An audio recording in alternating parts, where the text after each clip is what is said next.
Assalamualaikum warahmatullahi wabarakatuh. Perkenalkan, nama saya Jerry Kurniawan dari Teknik Elektro Fakultas Teknik Universitas Widyatama.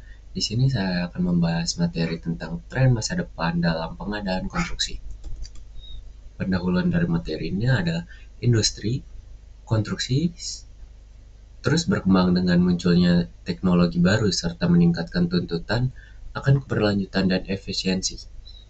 Tantangan utama yang dihadapi industri ini meliputi biaya konstruksi yang tinggi, limbah material yang berlebih, serta kurangnya tenaga kerja terampil yang dapat mengoperasikan teknologi baru. Berbagai solusi telah dikembangkan untuk mengatasi tantangan tersebut, termasuk penerapan teknologi digital seperti AI, IoT, dan pemanfaatan material inovatif yang lebih ramah lingkungan. Tujuan utama dari tren masa depan ini adalah meningkatkan efisiensi waktu dan biaya, mendukung keberlanjutan lingkungan, serta meningkatkan keamanan kerja di lapangan. Konstruksi modular dan prefabrikasi konstruksi modular adalah metode di mana bangunan dibuat dalam bentuk modul besar di pabrik, kemudian diangkut dan dirakit ke lokasi proyek. Prefabrikasi meliputi produksi elemen-elemen bangunan di luar lokasi sebelum dipasang di tempat yang telah ditentukan. Keunggulan dari metode ini mencakup efisiensi waktu yang lebih tinggi, biaya yang lebih rendah dibandingkan metode konvensional, peningkatan kualitas konstruksi, serta dampak lingkungan yang lebih kecil karena mengurangi limbah material.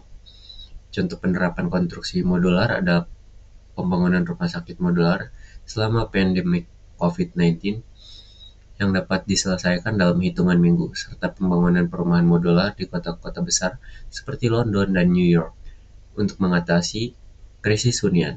Tantangan yang dihadapi dalam implementasi metode ini meliputi biaya awal yang masih relatif tinggi, masalah logistik dalam pengangkutan modul besar, serta kurangnya regulasi dan standar yang mendukung konstruksi modular di beberapa negara. Di masa depan teknologi berkembang sangat pesat. Robot konstruksi mampu menggantikan pekerja berat dan berulang seperti pencampuran beton, pemasangan bata, hingga pencetakan struktur bangunan. Keuntungan drone digunakan untuk survei udara dan pemantauan proyek secara real-time, memungkinkan manajer proyek untuk mengawasi perkembangan dengan lebih akurat dan efisien. AI (Artificial Intelligence) membantu dalam optimasi perancangan proyek, memperkirakan jadwal yang lebih akurat, serta mengidentifikasi proses hambatan dalam konstruksi sebelum terjadinya keterlambatan.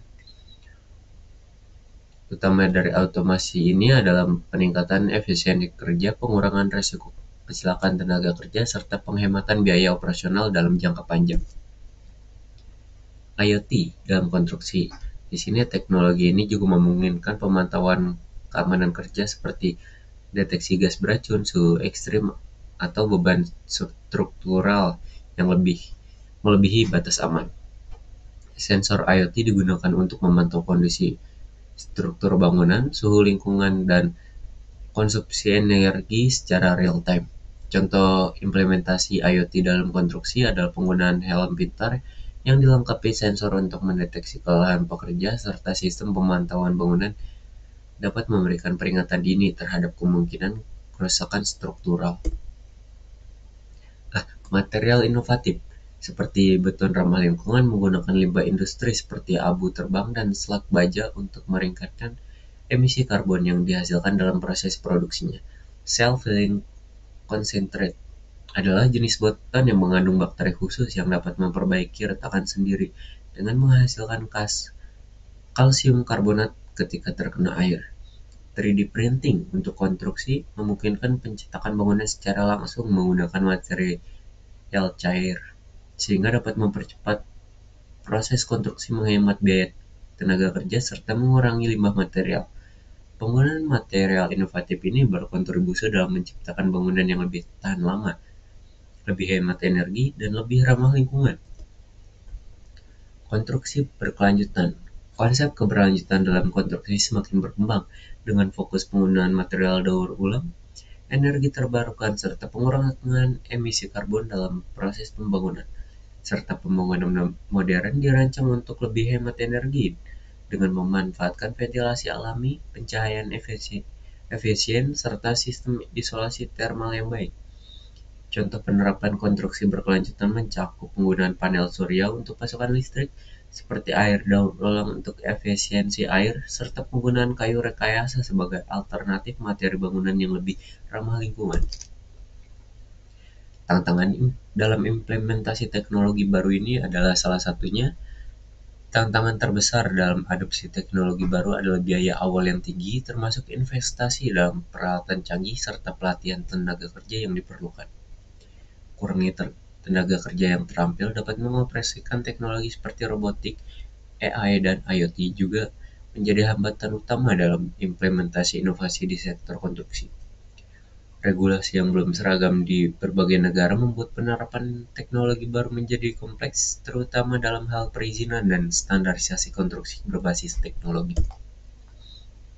Nah, masa depan industri konstruksi.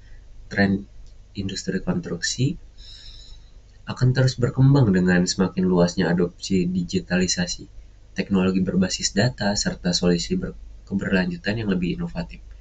Digitalisasi melalui penggunaan Building Information Modeling seperti BIM memungkinkan perencanaan yang lebih presisi serta kolaborasi lebih efektif antar pemangku kepentingan dalam proyek.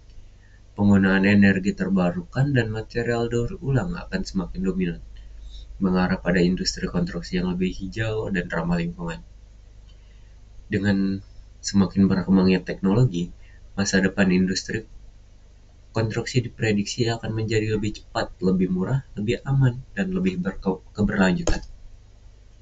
Nah, kesimpulan dari materi ini adalah adopsi teknologi dan inovasi dalam industri konstruksi memberikan dampak positif dalam hal efisiensi, keberlanjutan, dan keselamatan kerja. Adaptasi terhadap tren masa depan sangat diperlukan untuk tetap kompetitif dalam industri ini. Kolaborasi antara pemerintah, perusahaan konstruksi, dan institusi akademik sangat penting dalam mendukung transformasi industri konstruksi menuju era digital. Sekian dari saya, Jerry Kurniawan. Wassalamualaikum warahmatullahi wabarakatuh.